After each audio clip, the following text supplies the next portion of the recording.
नमस्कार, सुदर्शन न्यूज में आपका स्वागत है। मैं हूं मुकेश कुमार और आप देख रहे हैं जवाब तो चाहिए। जवाब तो चाहिए में आज हम बात करेंगे एमएनएस प्रमुख राज ठाकरे के धमकी की।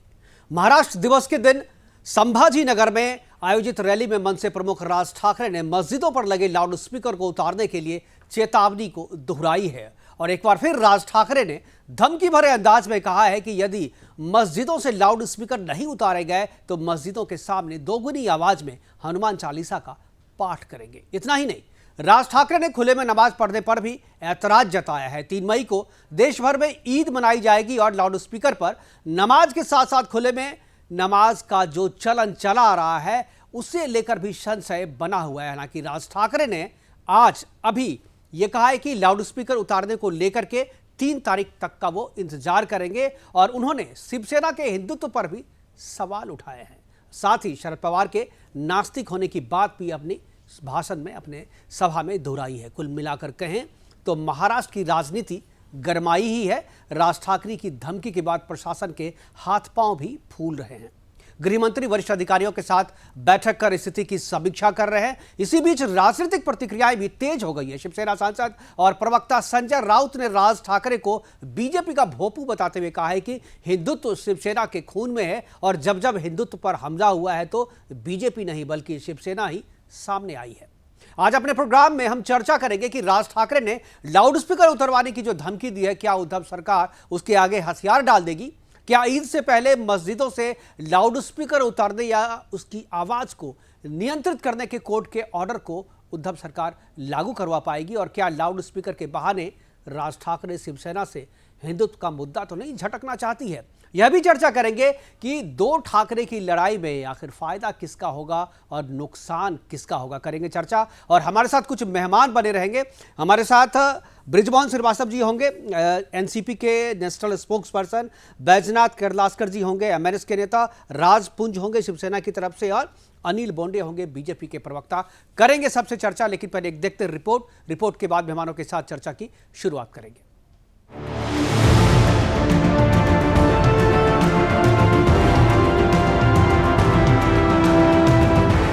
मनसे प्रमुख राज ठाकरे की धमकी के बाद महाराष्ट्र की राजनीति गर्मा गई है।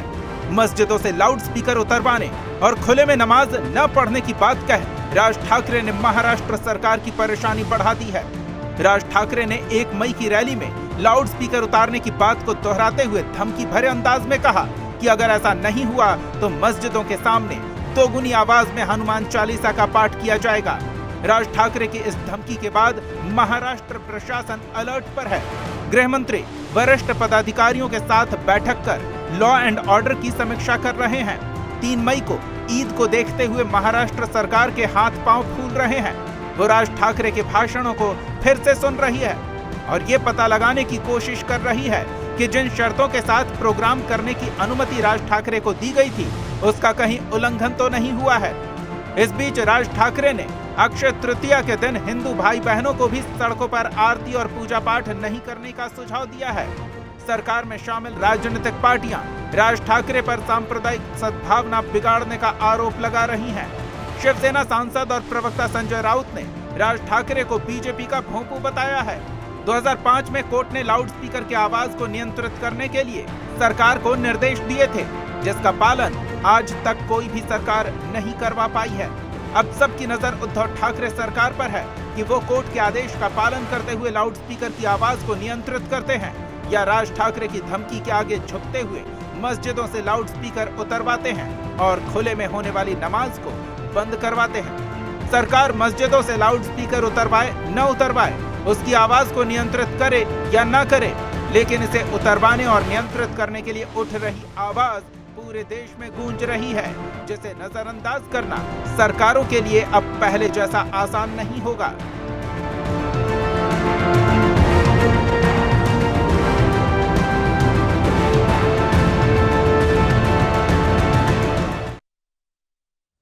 तो करेंगे चर्चा और चर्चा की शुरुआत के लिए हमारे साथ एनसीपी के राष्ट्रीय प्रवक्ता बृजमोहन श्रीवास्तव जी हैं। इसके अलावा राजपूत जी शिवसेना से हैं और सतीश लखेरा जी बीजेपी के प्रवक्ता हमारे साथ जुड़ गए हैं। तीनों मेहमानों का स्वागत है और चर्चा की शुरुआत राजपूत साहब मैं आपसे करना चाहूँगा, क्योंकि ये जो सारी बातें और सारी जो राजनीति महाराष्ट्र में हो रही है वो ले देकर के शिवसेना के इर्द गिर्द हो रही है। सारे आरोप भी जो राज ठाकरे हैं वो शिवसेना पर ही लगा रही है। और ये भी लोग कह रहे हैं कि दो ठाकरे की लड़ाई यानी दो भाइयों की लड़ाई में फायदा किसका होगा, नुकसान किसका होगा, इस पर भी सबकी नजर बनी हुई है। ये इस बीच एक राहत तो राजपुंज साहब आपको राज ठाकरे ने दे ही दिया है कि 3 तारीख तक उन्होंने कहा है कि 3 तारीख तक हम कुछ नहीं करेंगे, यानी जैसा हो रहा है वैसा करें। ईद को लेकर के रियायत दी है आपको, लेकिन 3 तारीख के बाद वो किसी भी रियायत देने की मूड में दिखते नहीं है।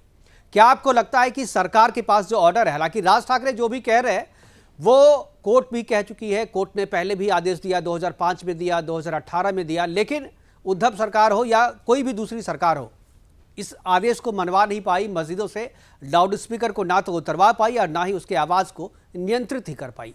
अभी जो टाइम है और अभी राज ठाकरे की जो धमकी है, उस धमकी के बाद थोड़ी बहुत रियायत भी है, 3 तारीख तक की जो है रियायत भी दी है। क्या उद्धव सरकार, क्या आपकी पार्टी लाउड स्पीकर पर कोई स्टैंड लेगी या जैसा चला आ रहा है वैसा ही चलते रहने देगी? राजपुंज साहब। हाँ जी, मैं पुरानी जो इनकी हिस्ट्री शीट है उस पर जाना की थोड़ा सा कोशिश करूंगा कि राज ठाकरे जी वही हैं जिन्होंने कांग्रेस के लिए प्रचार किया और प्रधानमंत्री मोदी जी के बारे में बहुत बहुत शब्द बोले जिनको मैं बयान में नहीं कर सकता। दूसरी बात, आज इनके गिरते स्तर है जो राजनीति के अंदर, जहां 27, 25 इस प्रकार के जो सीटें लेके आते थे, आज वो गिरता हुआ स्तर आज 2017 तक इनका बहुत 1 और 2 कुछ मात्र सीटों पे आ गया। आज इनको अपनी राजनीति को दोबारा खड़ा करने के लिए हिंदुत्व का सहारा लेना पड़ रहा है और वो उस हिंदुत्व को छीनने के लिए वो आज सेंध लगा के हमला कर रहे शिवसेना के ऊपर। जिस प्रकार से आज भारतीय जनता पार्टी कहीं ना कहीं, मैं कहूंगा हमारे मित्र यहाँ पर भारतीय जनता पार्टी के प्रवक्ता बैठे हैं कि किस प्रकार से सेंध लगा के हमला कर रही है। मैं आपको बताना चाहूंगा, शिवसेना ने अपनी आइडियोलॉजी, अपनी विचारधारा बिल्कुल नहीं खोई है। हम अपनी विचारधारा पे आज भी खड़े हैं। हम हिंदुत्व, ये लोग तब कहां थे मुकेश जी, जब वहां पे बाबरी मस्जिद जैसे कहेंगे, मस्जिद तो नहीं कहूंगा मैं, ढांचा कहूंगा उसको, बाबर द्वारा बनाया गया और नीचे तो मंदिर ही था, लेकिन उस ढांचे को तोड़ने के लिए जब शिव सैनिक वहां गए तो ये लोग कहां थे? ये तो छुपे हुए थे तब लोग। आज हिंदुत्व कर रहे हैं। आज ये कह रहे मैं 5 जून को अयोध्या जाऊंगा और वहां पे सब अपने जनता को उन्होंने पोस्टर लगवा के ये बताया है कि मैं वहां जाके और वहां पर अयोध्या के दर्शन। अरे भाई राजपुंज साहब, आप बिल्कुल सही कह रहे हैं, आप बिल्कुल सही कह रहे हैं। मैं आपके साथ हूं, मैं आपके साथ हूं, इस बात पे मैं आपके साथ हूं। लेकिन यही बात तो सवाल है कि जो राज ठाकरे, जो बाला साहब ठाकरे, हिंदू हृदय सम्राट, जिन्होंने इतना कुछ किया हिंदुत्व के लिए, वो एक कुर्सी के लिए सारी चीजें स्टेक पे लगा दिया। मुकेश जी, बात कुर्सी की नहीं होती है। जब आप एक ऐसी सीट पे होते हैं जब आप सबके लिए बराबर होती है, वो किसी भी धर्म और जाति के लिए बराबर होती है। हमारे देश में कोई ये तो है नहीं कि सिर्फ हिंदू के लिए अलग कानून बना है और मुस्लिम के अलग बना है, सिख के लिए अलग है, ईसाई के लिए अलग है, ऐसा तो है नहीं। है सर, इसीलिए कॉमन सिविल कोड जो है ना, इसीलिए माना जा रहा है, कॉमन सिविल कोड इसी के लिए लाया जा रहा है। ऐसा है सर, धर्म के आधार पे जो है। अभी नहीं है। प्रधानमंत्री जी कोई भी निर्णय लेते हैं, अगर वो अनाज फ्री में देते हैं या वैक्सीन देते हैं तो वहां धर्म पूछ के नहीं दी जाती, वहां सबके लिए बराबर दी जाती है, चाहे वो हिंदू हो या नहीं। बिल्कुल, ये बात बिल्कुल सही कह रहे हैं। तो इसीलिए हर जो भी बिल्कुल मुकेश जी, देखिए जो भी राज्य का मुख्यमंत्री होगा वो सबके लिए बराबर होगा। ऐसा तो है नहीं कि इस देश में कुछ अलग से होगा, आपके लिए अलग होगा, मेरे लिए अलग होगा, अलग अलग थाली के अंदर खाना परोसा जाएगा, तो ऐसा तो है नहीं।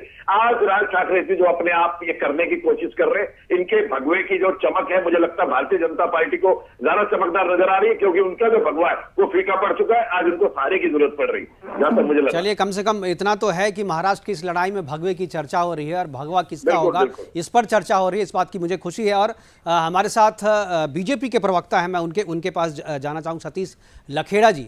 सतीश जी, ये सवाल है, क्या भोंपू बन के रह गए आप एमएनएस की? ऐसा कि संजय राउत ने कहा है कि बीजेपी जो है वो बीजेपी का भोंपू बन के रह गए हैं राज ठाकरे। क्या सही में आप अपनी बात जो है राज ठाकरे की जुबान से बुलवा रहे हैं? राज पूंजी बहुत कह रहे हैं कि जब कुर्सी पर होते हैं तो कई किस्म के आपको समझौते करने पड़ते हैं।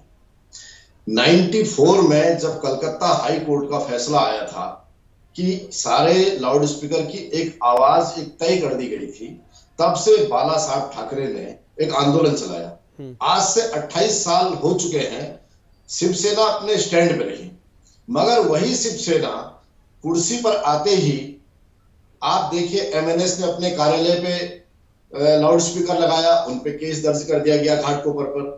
औरंगाबाद में 3 दिन पहले आरपीएफ के एक ऑफिसर ने घर में पूजा की, पंडाल, एक छोटे से पंडाल में लाउड स्पीकर लगाया, सामने मस्जिद ने ऐतराज जताया तो उसको गिरफ्तार कर दिया गया। नवनीत राणा कहती हनुमान चालीसा पढ़ेंगे तो राजद्रोह हो जाता है। तो वाकई कुर्सी पर आकर शिवसेना का जो क्षरण हुआ है, क्योंकि आज वो उनके साथ हैं जो राम पे सवाल उठाते हैं, जो राम सेतु पर सवाल उठाते हैं, उनके अस्तित्व को नकारते हैं और कोर्ट में कहते हैं कि राम काल्पनिक पात्र है। तो वाकई राजपुंज जी ने बहुत साफ तरीके से शिवसेना की मानसिकता कह दी है कि वे तब तक हिंदुत्व था जब तक वे संघर्ष कर रहे थे। आज वो कुर्सी पे आ गए और कुर्सी पर बने रहने के लिए उन्हें कांग्रेस को भी साधना है, एनसीपी को भी साधना है। मतलब शिवसेना का जो हिंदुत्व उसके हाथ से छूट रहा है या हिंदुत्व के मामले में जो वो ढीले पड़ते जा रहे हैं, इसके लिए कहीं ना कहीं शिवसेना जो एनसीपी है और कांग्रेस, उसे आप जिम्मेदार बता रहे हैं। हमारे साथ बृजमोहन श्रीवास्तव जी हैं, एनसीपी के राष्ट्रीय प्रवक्ता हैं, प्रखर वक्ता हैं, इन सारी चीज़ों पर बड़े करीब से नज़र रखे हुए हैं।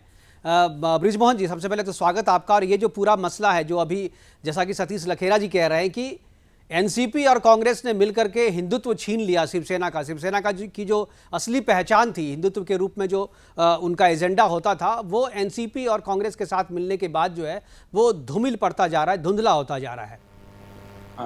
मुकेश जी, मैं सतीश भाई की बात से पूरी तौर से असहमत हूं। मैं 2-3 बातें कहना चाहता हूँ। पहली चीज ये कि महाराष्ट्र की जो सरकार है वो तीन दलों की सरकार है और हम लोगों ने एक कॉमन मिनिमम प्रोग्राम बनाया। उस कॉमन मिनिमम प्रोग्राम के तहत हम लोग काम कर रहे हैं और उस पर यह बात स्पष्ट थी कि जिस भी दल की जो राजनीतिक विचारधारा है, उस विचारधारा पे वो अपना काम करता रहेगा, उस विचारधारा को बदलने की जरूरत नहीं है। लेकिन एक कॉमन मिनिमम प्रोग्राम के तहत हम सरकार को चलाएंगे और वो होगा देश का संविधान। मैं सतीश भाई से ये पूछना चाहता हूँ कि सतीश भाई की बात से तो मुझे ऐसा लगा कि जो केंद्र में इनकी सरकार है वो संविधान के हिसाब से काम नहीं कर रही है, क्योंकि यहाँ पर इनका सोचना यह है कि इस सरकार को पूरी तौर से हिंदुत्व का चोला ओढ़कर सरकार चलानी चाहिए, हिंदुओं की पार्टी बनकर सरकार चलाना चाहिए। तो शायद हो सकता है इनका अनुभव दिल्ली का ऐसा हो, केंद्र सरकार का, क्योंकि इस देश की आजादी में भारतीय जनता पार्टी के किसी भी पुरखे का ना तो खून बहा, ना उनका कोई बलिदान हुआ। तो इनको जो हमारे पुरखों ने खून बहाकर, बलिदान करके जो हम लोगों ने संविधान बनाया, उसके प्रति इनकी आस्था नहीं है। इसको तो पूरा देश जानता है, इसे हम लोग भी जानते हैं, तो उस पर मैं बात नहीं कहना चाहता। दूसरी बात मैं कहना चाहता हूं कि जब पीडीपी के साथ बीजेपी कश्मीर में सरकार बनाती है इन्हीं शर्तों पे, उनका भी वहां पे कॉमन मिनिमम प्रोग्राम था, तो इसका मतलब यह हुआ कि वहां पर उस समय भारतीय जनता पार्टी ने इस अपने आप को इस्लाम से जोड़ लिया था। उस समय उनका इस्लामीकरण हो गया था। इसका तो सीधा मतलब ये निकलता है। तो ये जो बातें कही जा रही है, ये मैं फिर से एक बार कहना चाहता हूं कि अगर इस देश को हमें अच्छे ढंग से चलाना है और इस देश के अंदर भाईचारे को बनाए रखना है, तो हमारा आदर्श होना चाहिए, हमारी मंशा होना चाहिए देश का कानून। और महाराष्ट्र में भी हमारी सरकार देश के कानून के तहत, संविधान के तहत और बनाए हुए नियम कायदों के तहत चल रही है। यही कारण है कि कल 16 तारीख कल औरंगाबाद में मीटिंग थी आदरणीय राज ठाकरे साहब की, कितनी शांतिपूर्वक निपटी, कहीं कुछ नहीं हुआ। ठीक है, इसलिए मैं आपके जवाब से ही एक सवाल है, कर रहे थे। बिल्कुल आपके जवाब से ही मेरा एक सवाल है। आपने कहा कि जब कोलिजन गवर्नमेंट होती है, जब सहयोगी पार्टियों के साथ मिलकर के सरकार बनाई जाती है, तो एक कॉमन मिनिमम एजेंडा, एक कॉमन मिनिमम प्रोग्राम बनाया जाता है और उसके आधार पे सरकार चलाई जाती है। और ये जो एजेंडा होता है वो संविधान आधारित होता है। क्या इस प्रोग्राम में, संविधान आधारित जो प्रोग्राम आप लोगों ने बनाया, क्या उसमें कोर्ट के ऑर्डर को पालन करने की बात नहीं लिखी गई, या उसमें आप लोगों ने ये तय किया कि कोर्ट चाहे कुछ भी कहे, हम अपने एजेंडे पे रहेंगे, कोर्ट की बात माने नहीं माने ये हमारी मर्जी के ऊपर है? क्या ऐसा भी था? किस मामले में? किसी भी मामले में। कोर्ट का ऑर्डर तो कोर्ट का ऑर्डर है, किसी भी मामले में सरकार को अगर कोर्ट ऑर्डर देती है तो किस मामले में यह सवाल ही गलत है। कोर्ट अगर कोई भी ऑर्डर देता है तो आपको मानना है। जो संवैधानिक जो ढांचा है, हमारा स्ट्रक्चर जो है, जो लोकतंत्र का हमारा जो संघीय ढांचा है, उसमें तो सरकार को कोर्ट की बात माननी होती है ना। ये तो सवाल ही गलत है। माननी होती है। नहीं, मुझे लगा आप कोई स्पेसिफिक प्रश्न पूछना है इसके नहीं, मैं आप अगर बोलिए इस पर, मैं स्पेसिफिक जाऊंगा उससे पहले आप ये बताइए जो इसमें क्या आपने कॉमन मिनिमम प्रोग्राम में ये लिखा है कि हमें कोर्ट का ऑर्डर नहीं मानना है? ये लिखने की जरूरत होती ही नहीं। आपने भी पूछा, जो कॉमन मिनिमम प्रोग्राम जो गवर्नर साहब को पेश किया जाता है वो संविधान के अंतर्गत ही होता है। और संविधान नहीं है तो आप ये बताइए, नहीं है तो ये नहीं, आप तब ये बताइए जो 2005 में, 2018 में जब कोर्ट का ऑर्डर है कि भाई आप जो है नियंत्रित करो साउंड को, लाउड स्पीकर की आवाज को नियंत्रित करो, तो आप इस आधार पे कि पिछली सरकार ने नहीं किया तो हम भी नहीं करेंगे, इस आधार पर कैसे आप डिनाई कर सकते हैं? बिल्कुल ठीक। अब मेरी बात को बिल्कुल शांतिपूर्वक सुन लीजिए। देखिए कि ये 2005 को जब ये आदेश आया, 10 अक्टूबर 2005 को, उस समय हिंदुस्तान के अंदर भारतीय जनता पार्टी कई राज्यों में सरकारों में थी। ये चीज उनको भी नहीं दिखी। मतलब जो आप प्रश्न हमसे ठीक है, मैं कह रहा हूँ कि वो गलत है तो आप भी गलत होंगे ना। एक मिनट सुन तो लीजिए ना एक मिनट। 18 राज्यों में किसी ने आज भारतीय जनता पार्टी 18 राज्यों में काबिज है। उत्तर प्रदेश में जिसकी की बहुत गुणगान ये कर रहे हैं, क्योंकि राज ठाकरे साहब ने धमकी दी तो उससे सबसे पहले तो योगी साहब की फूंक सरकी। सबसे पहले आदरणीय योगी साहब को डर लगा, उन्होंने खटाखट उतार लिए। हमारी सरकार ने क्या किया? हमारी सरकार ने ये किया कि जो माननीय सुप्रीम कोर्ट का जो ऑर्डर था, उसके जो निर्देश थे, उसके अनुरूप वहां पर जो नियमितीकरण करना था, जो भी किसी भी धार्मिक स्थल पर जो लगे हुए थे लाउड स्पीकर, उनका नियमितीकरण किया। उसके अंदर कुल मिला के 3000 ऐसे स्थान पाए गए जहां पर कि लोगों ने उस नियमों के अंतर्गत कार्रवाई नहीं की थी। प्रशासन को निर्देश दिए कि आप उनको समझाइए कि यदि वो कानून का पालन नहीं करेंगे तो उनको अपना लाउड स्पीकर हटाना पड़ेगा। आज मैं आपको दावे के साथ कहता हूं, और ये बात जो जानकारी मैं आपको दे रहा हूं, ये 19 अप्रैल 2022 को मुंबई हाई कोर्ट के अंदर महाराष्ट्र सरकार ने ये पूरा डॉक्यूमेंट पूरी जानकारी के साथ प्रस्तुत किया है जी। अब मतलब आज महाराष्ट्र में लगभग 97% ऐसी जगह हैं जहां पर कि पब्लिक एड्रेसिंग सिस्टम का यदि उपयोग हो रहा है तो देश के सर्वोच्च न्यायालय के आदेश के अंतर्गत हो रहा है। उस पर यदि किसी को फिर भी कहीं किसी को कोई शिकायत है तो उसकी जानकारी वो संबंधित कलेक्टर को दे सकता है, संबंधित थाने में दे सकता है, उस पर कार्रवाई होगी। बृजमोहन जी, मतलब आप ये कह रहे हैं कि राज ठाकरे की धमकी के बाद सबसे ज्यादा योगी सरकार डरे, उसके बाद थोड़ा कम आप लोग डरे, उद्धव सरकार डरी। हमारी सरकार को उतारने की जरूरत ही नहीं पड़ी, क्योंकि हमारे यहाँ पे पहले से इसका कानून का पालन किया जा रहा था। नहीं, आप ही ने कहा ना कि सबसे ज्यादा योगी सरकार डरे और उसके बाद हम लोगों ने कोर्ट का पालन किया। राज ठाकरे ने जो आह्वान किया, आदरणीय राज ठाकरे साहब से पहले आदरणीय योगी साहब डर गए, घबरा गए बिल्कुल। चलिए, ये आपकी राय। हमारे साथ बैजनाथ कार्लिस्कर जी जुड़ गए हैं, एमएनएस की तरफ से प्रवक्ता नेता हैं। बैजनाथ जी, मैं आपसे पूछना चाहूँगा, पहले से आप थोड़ा देर से जुड़े, कि ये जो पूरा मसला है आप लोगों ने किया, बबेला खड़ा किया है, पहले बोल रहे थे कि नहीं 3 तारीख की बात करेंगे, अब कह रहे हैं कि नहीं भाई ईद की जो है छुट्टी दे दो, ईद के बाद हम देखेंगे। तो क्या ये केवल स्टंट खड़ा करने के लिए था या सही में कुछ करना भी है आप लोगों को? नहीं, अगर स्टंट खड़ा करने का रहता तो हमने कभी अल्टीमेटम नहीं देते थे। तो अल्टीमेटम से वापस आ गए ना आप? अल्टीमेटम से वापस आ गए? नहीं, ईद के बाद तो पूरा देश देखेगा ना क्या हो रहा है क्या नहीं, या एमएनएस क्या कर सकता है, ये तो पूरा देश देखेगा फिर। तो अभी तो एनसीपी के नेता बृजमोहन जी जो हैं नेशनल स्पोक्स पर्सन, उन्होंने कहा कि 19 अप्रैल को कोर्ट में सरकार ने, उद्धव सरकार ने है वो डाल दिया है कि हमने जो है कोर्ट का ऑर्डर फॉलो किया है और जो आवाज है उसको नियंत्रित कर दिया है। तब भी आप करेंगे? 2005 जी, 2005 का रिजल्ट कहाँ है? कोर्ट का आदेश नहीं, वही तो कह रहे हैं 2005 का जो कोर्ट का कोर्ट का जो आदेश था, जो 50 डेसिबल के आसपास, 50 डेसिबल से ज्यादा नहीं होना चाहिए साउंड, उसके हिसाब से इन्होंने सारे मस्जिदों पे और सारे धर्मस्थलों पे वो गाइडलाइन जो है सख्ती के साथ लागू कर दिया है और सूचना कोर्ट को दे दी है। तो क्या एमएनएस अब अपना बात जो है अपनी वापस ले लेगी या फिर भी वो अपने हिसाब से हनुमान चालीसा का पाठ करेगी? हनुमान चालीसा का पठन होने वाला है, हम साउंड बॉक्स भोंगा हम लगाने ही वाले हैं, हमको तो कोई रोक नहीं सकता ना। मतलब इनके लिए सर्वोच्च हनुमान चालीसा पढ़ने से नहीं, बैजनाथ जी, आपका हनुमान चालीसा पढ़ना कंडीशनल था। आप कह रहे थे कि अगर वो लाउड स्पीकर नहीं उतारेंगे या उसकी आवाज को नियंत्रित नहीं करेंगे तब हम दोगुनी आवाज में हनुमान चालीसा पढ़ेंगे, ये था ना आपका कंडीशनल था। अगर वो सरकार कह रही है कि लाउड स्पीकर की आवाज को नियंत्रित कर दिया गया है तब भी आप हनुमान चालीसा पढ़ेंगे? मंदिरों में पढ़ेंगे, घरों में पढ़ेंगे, पढ़िए ना। हाँ, पढ़िए, उसमें पढ़ने किसी को आप मतलब मस्जिद के सामने जाकर के हनुमान चालीसा का पाठ नहीं करेंगे। आप मान गए कि सरकार ने जो कोर्ट में हलफनामा दिया है वो सही है और उसके हिसाब से पूरे मुंबई, पूरे महाराष्ट्र में मस्जिदों पे लाउड स्पीकर से आवाज नहीं आएगी, किसी को कोई डिस्टर्बेंस नहीं होगा। आप मान गए इस बात को? ठीक है ना। संवैधानिक तौर पे अगर सरकार मान के अगर वो 50 डेसिबल के नीचे अगर वॉइस रखे, अगर वो मस्जिदों में साउंड सिस्टम बिठा सकते हैं या फिर परमिशन लेके लीगली वो साउंड वहां पे बिठा सकते हैं, तो उसमें एमएनएस की कुछ अलग से उनके सामने या फिर मस्जिदों के सामने बजाने की जरूरत नहीं रहेगी। चलिए, ये तो हम पहले से ही कह रहे हैं ना। बिल्कुल बिल्कुल, ये बात बहुत अच्छी कही। आप जो सरकार ने जो हलफनामा दिया है कोर्ट में, आप उसको मानेंगे और लॉ एंड ऑर्डर का कोई जो है समस्या है अभी फिलहाल महाराष्ट्र में, कल के लिए तो कम से कम नहीं है। इस मौके पे मैं एक छोटी सी बात कहना चाहता हूँ। देखिए, हमारी जो सरकार है वो पूरी तौर से राम राज्य आधारित सरकार है। अच्छा, आपको मालूम है कि राम राज्य में एक व्यक्ति मैं बोलना चाहूंगा जी मैं आऊंगा पे एक प्रश्न उठा दिया था जी। उसके लिए माँ सीता ने अपनी परीक्षा दी थी, चिता में अग्नि में जाके परीक्षा दी थी।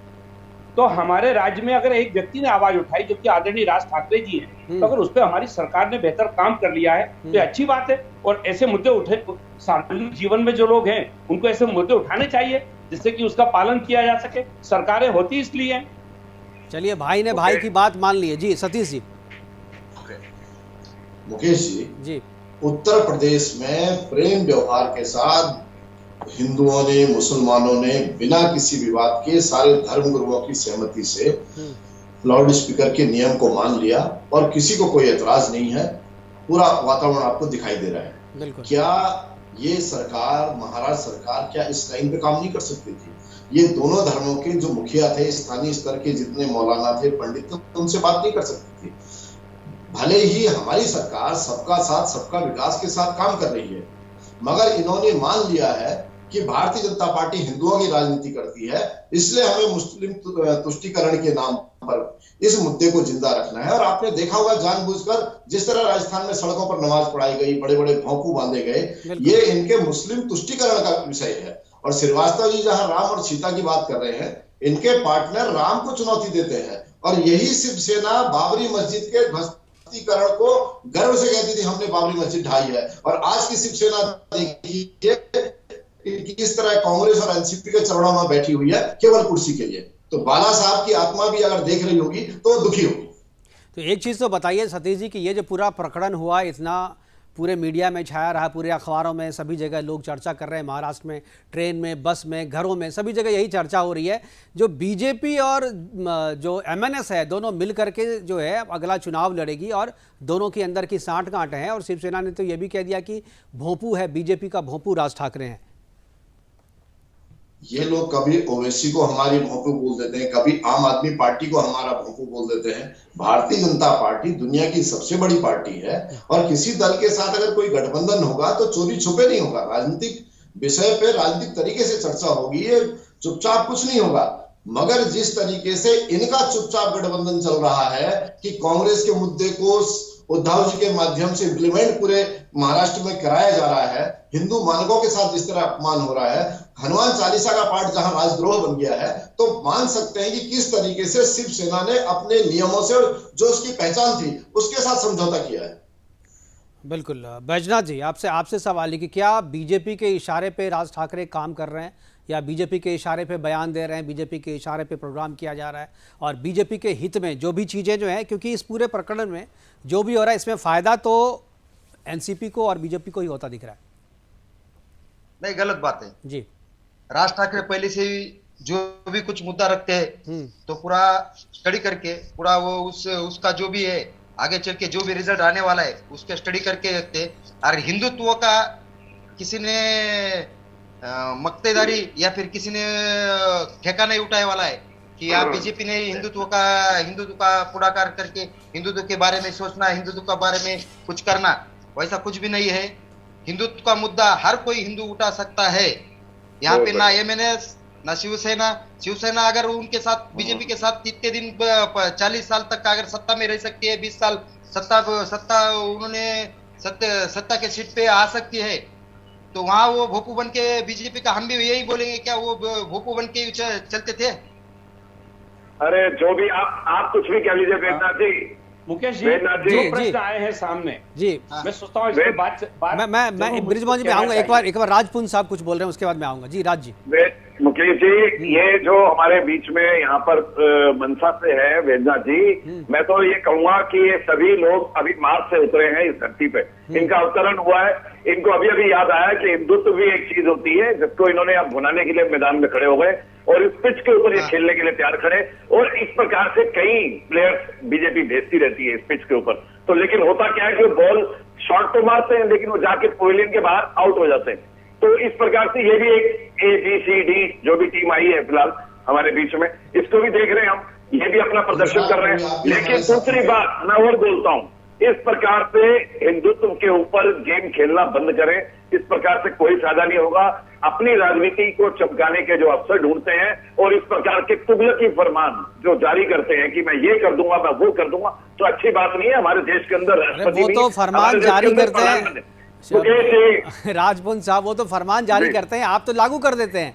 कोई हनुमान चालीसा पढ़ने की बात करता है, आप देशद्रोह का मुकदमा डाल देते हैं, जेल में भेज देते हैं आप। मुकेश जी कुछ ऐसा कुछ कार्य जो करेगा, जो भी गलत कार्य करेगा, जिसके पीछे किसी को ऐसे देशद्रोह का मुकदमा नहीं डालेगा। अगर कोई देश के लिए, राज्य के लिए कोई भी गलत कार्य करेगा, उसके साथ ऐसा ही होगा। आज तक राज ठाकरे जी के ऊपर क्यों नहीं देशद्रोह का मुकदमा हुआ? उन्होंने अभी जो 15,000 की परमिशन मांगी थी, आज वहां पे 1 लाख के ऊपर लोग थे कल उनके उस पर।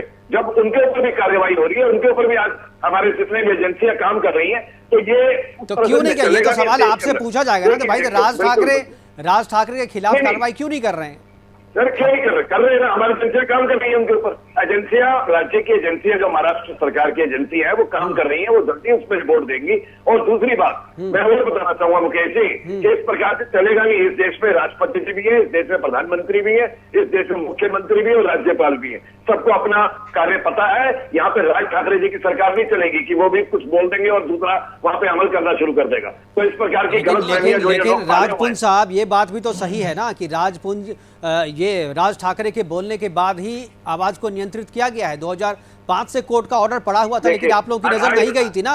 अगर राज ठाकरे इस मुद्दे को नहीं उठाते तो आप लोग भी सोए रहते इस फाइल पे। मुकेश जी, 28 अक्टूबर 2005 को चीफ जस्टिस RC लाहोटी और अशोक गांधी ने यह निर्णय लिया था कि रात को 10 बजे से 6 बजे तक जो अपने लाउड स्पीकर है उनकी वॉल्यूम को बंद करना पड़ेगा। और 15 दिन का जो, जैसे आपके जो सांस्कृतिक कार्यक्रम होते हैं या इस प्रकार के जो भी कार्यक्रम होते हैं, उसके अंदर आपको 15 दिन की परमिशन दी जाती है। चाहे ईद के दिन लगा लो या आप होली के दिन बना लो या आप रामनवमी को कर लो, तो इस प्रकार से काउंट होंगे हर धर्म के लिए। तो इसमें क्या बुरा है? और 5 डेसिबल के ऊपर आपके वॉल्यूम नहीं रखनी, तो अगर कोई डेसिबल का पालन कर रहा है तो किसको क्या आपत्ति होनी चाहिए? वहां लाउड स्पीकर उतारने की जरूरत है? इतना ज्ञान और इतनी अच्छी बातें आज कर रहे हैं ना आप लोग। जब कोर्ट का ऑर्डर आया था तब तो आप लोग कोई मान ही नहीं रहे थे जो कोर्ट का ऑर्डर को पालन भी करना है। रोज जाकर के आपने महाराष्ट्र सरकार जो 19 तारीख को, अभी श्रीवास्तव जी बोल रहे थे, बृजमोहन श्रीवास्तव जी, कि 19 अप्रैल को जाकर के हलफनामा दिया कि ये कर रहे हैं। इसके पहले तो 6 बार महाराष्ट्र सरकार कोर्ट गई थी और अगली की तिथि मांगी थी कि हाँ हम जल्द ही कर रहे हैं, हम जल्द ही कर रहे हैं। किया तो नहीं था अब तक।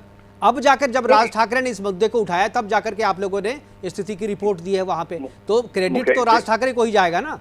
मुकेश जी, राज ठाकरे अपना क्रेडिट अपने पास रखे, हमें आवश्यकता नहीं है ना उनके हिंदुत्व की, वो अपना हिंदुत्व भी अपने पास रखे। हमें नहीं, आप इसको हिंदुत्व से, ये तो साउंड पॉल्यूशन, देखिए जो था ये साउंड पॉल्यूशन पे, ये जो ऑर्डर था कोर्ट का वो साउंड पॉल्यूशन को लेके था ना।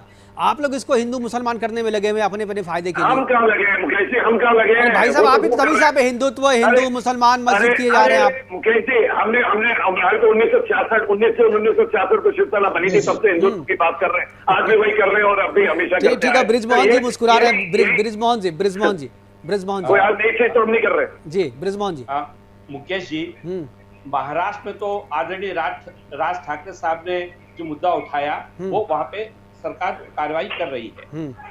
अभी हिंदुस्तान के और भारतीय जनता पार्टी शासित 17 राज्य ऐसे हैं जो अभी भी सर्वोच्च न्यायालय के आदेश का पालन नहीं कर रहे। मैं राज ठाकरे साहब से कहूंगा कि वहां पर जाकर इस मुद्दे को उठाएं तो ज्यादा बेहतर होगा।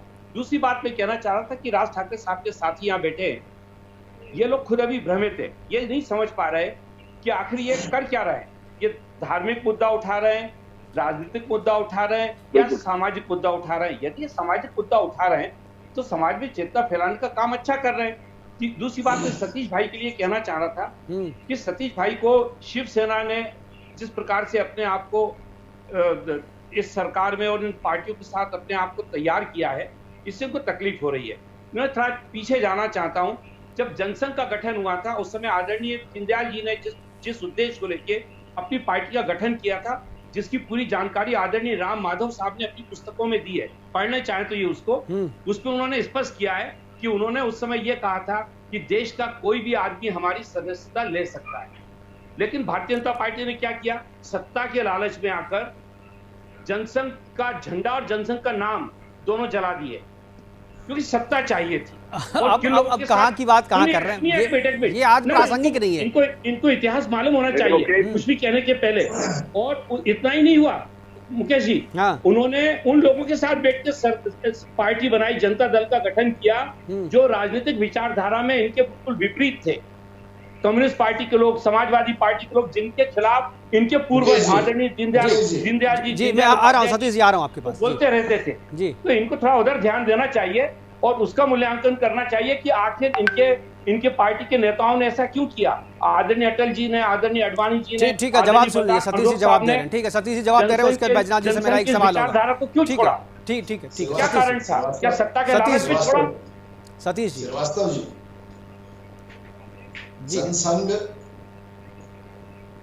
आपातकाल के समय जब उसको विलय किया गया, एक ज्वाइंट सरकार बनी और उसके बाद भारतीय जनता पार्टी का जन्म हुआ। वो ना विचार खत्म हुआ, ना वो लोग खत्म हुए, ना वो यात्रा खत्म हुई।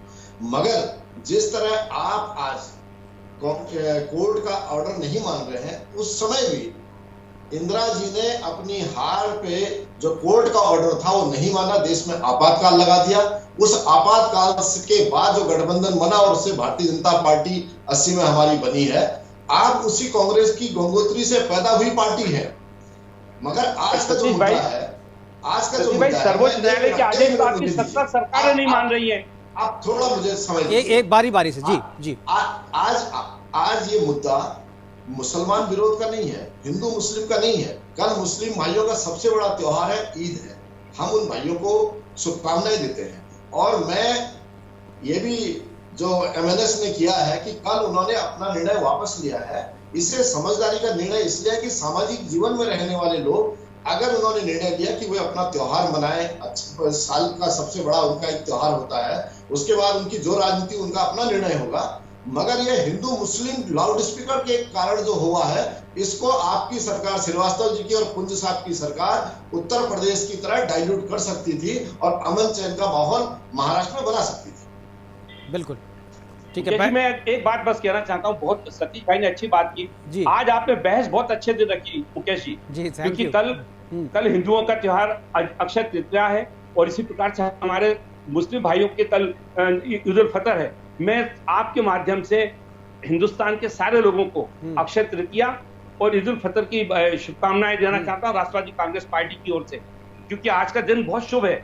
इसलिए मैं आपसे कहना चाहता हूँ कि आज जरूरत इस देश में सारे लोगों को इस संविधान के पालन करने की है। हो सकता है भारतीय जनता पार्टी के लोगों का चूंकि उसमें कोई योगदान नहीं है संविधान बनाने में, तो उनकी असहमति हो सकती है, पर जब तक ये संविधान है तब तक तो कम से कम इसका पालन उनको करना चाहिए और इसके प्रति विश्वास रखना चाहिए। संविधान बनाने में तो आपका भी कोई योगदान नहीं है, आपका भी कोई योगदान नहीं है। हमारे पुरखों ने खून बहाया। ठीक है, तो सबके पुरखे ने बहाया ना सर, खून बहाया, मेरे पुरखों ने बलिदान दिया है। चलिए ठीक है, इसमें चर्चा नहीं करेंगे, समय की कमी है। बैजनाथ जी से एक सवाल हम लेंगे, क्योंकि एमएनएस ने दो चीजें कही थी। हम लोग चर्चा केवल एक चीज की कर रहे हैं कि लाउड स्पीकर की आवाज कम की जाए, नियंत्रित की जाए या लाउड स्पीकर को उतारा जाए। लेकिन एक चीज राज ठाकरे ने और कहा था कि खुले में नमाज ना पढ़े, घरों में पढ़े। ये जो ईद के दिन जो है मस्जिद के बाहर सड़कों पे आकर के, गलियों में आकर के लोग नमाज पढ़ते हैं, इस पर भी ऐतराज जताया था। तो बैजनाथ जी, मैं जानना चाहूँगा कि ये जो छूट जो है जो आपने दिया है 3 तारीख तक, क्या ये खुले में नमाज पढ़ने के लिए भी छूट है और 3 तारीख के बाद इस दोनों चीज़ों पे आप कार्रवाई करेंगे या दूसरी चीज़ को आप बिल्कुल छोड़ दे रहे हैं? नहीं जी, वैसा कुछ भी नहीं है। एक भाईचारा होने की बात भी थी। हमारा किसी मजहब के खिलाफ लड़ाई नहीं है, ना ही हमारी मुस्लिमों के खिलाफ लड़ाई है। हमारी जो लड़ाई है वो जो भी तुम आजान इलीगली तौर से जो भोंगा लगा के कर रहे हैं, जो वायलेंस वजह के लोगों को परेशान करने का जो काम कर रहे हैं, 2005 कोर्ट का आदेश होने के बावजूद भी यहाँ महाराष्ट्र सरकार मुंह पे पट्टी लगा के जो बैठी है, उनको जगाने का काम हम हमारे तरीके से हनुमान चालीसा पठन करके अगर उनको करा सकते हैं तो ये हमारी जीत होगी। नहीं कह रहे, ये तो ठीक है, इसके लिए तो कोर्ट का आदेश है, लेकिन खुले में नमाज को लेकर के अभी तक कोर्ट ने कोई सीधा आदेश, स्पष्ट निर्देश नहीं दिया है। तो मैं बोल रहा हूँ कि चूंकि राज ठाकरे इन दोनों चीज को मिला करके बोल रहे हैं, तो क्या इस पर आप रहेंगे? राज ठाकरे क्या खुले में नमाज का विरोध करेंगे 3 तारीख को या 3 तारीख के बाद? 3 तारीख के बाद तो 100% करेंगे। 100% करेंगे आप? मतलब खुले में नमाज अगर पढ़ी जाएगी तो आप रोकेंगे, विरोध करेंगे? खुले में नमाज करना तो गलत है ना।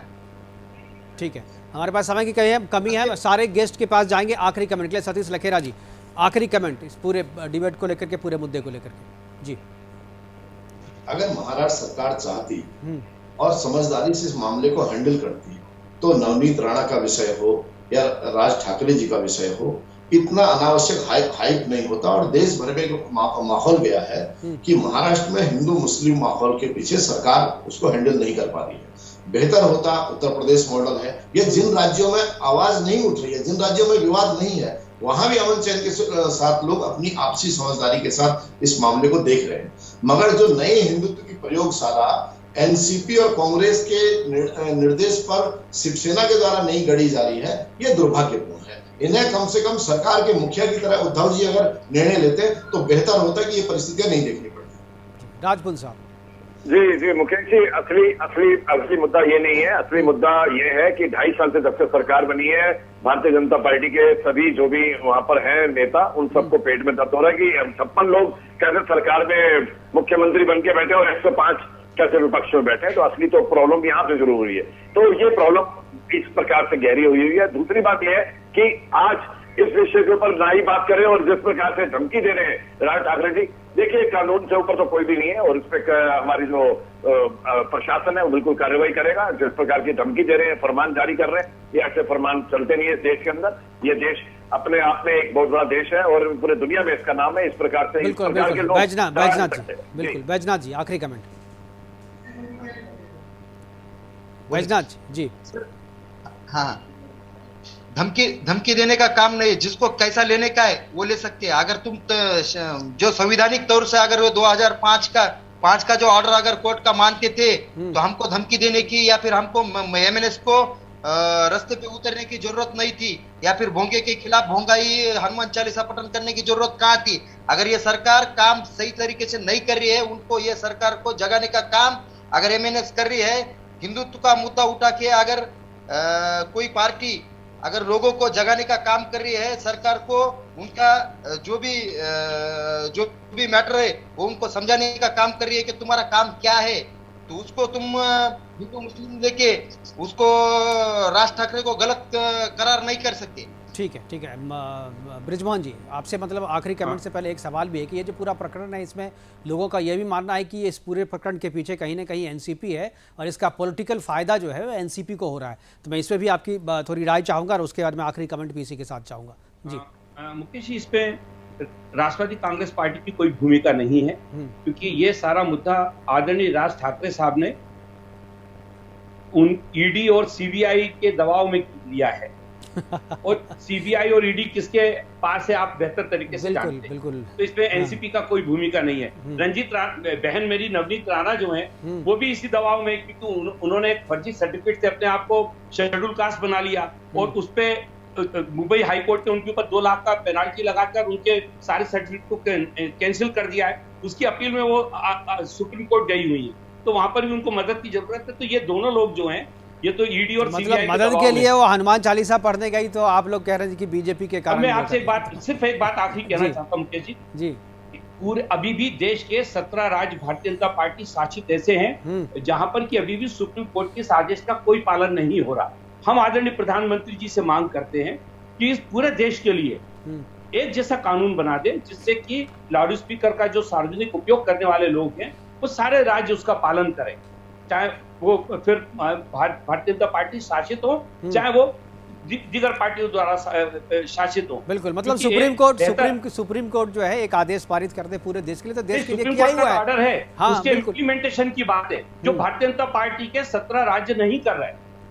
ये हमारा कहना, तो वो चूंकि वो आदरणीय प्रधानमंत्री जी की बात मानेंगे। तो हमारे इस प्रोग्राम से आपकी यह बात जो है प्रधानमंत्री तक भी पहुंच रही है, नहीं पहुंच रही तो हम लोग प्रोग्राम के जरिए पहुंचा भी देंगे। फिलहाल हमसे जुड़ने के लिए ब्रिजमोहन जी आपका, बैजनाथ जी आपका, और सतीश जी आपका, और राजपुन जी आपका बहुत बहुत धन्यवाद। आप जुड़े और अपनी अपनी बातें रखी। लेकिन कल जो मसला है, कल अक्षय तृतीया भी है और कल ईद भी है, और यह जो पूरा मसला है वो इन दोनों पर्व को लेकर के ही है। इसलिए मेरी जो आखिरी में है कि वो कि हनुमान चालीसा पढ़ने की जो बात कर रही है, लोग एमएनएस कह रहे हैं, राज ठाकरे कर रहे हैं, लेकिन हनुमान चालीसा आप कभी भी पढ़ सकते हैं, और खासतौर पे सरकार और प्रशासन के जो लोग हैं जिनके हाथ पांव फूले हुए हैं कल को लेकर के, उन्हें यह पाठ जरूर करना चाहिए, क्योंकि कहते हैं कि संकट मिटे हरे सब पीरा, जो सुमरे हनुमत बलबीरा। यानी ये अगर पाठ आप करेंगे तो आपकी जो सारी समस्या है वो दूर हो जाएगी। इसलिए महाराष्ट्र प्रशासन को कम से कम आज जो है हनुमान चालीसा का पाठ जरूर करना चाहिए। फिलहाल अभी के लिए इतना ही, दीजिए इजाजत, नमस्कार।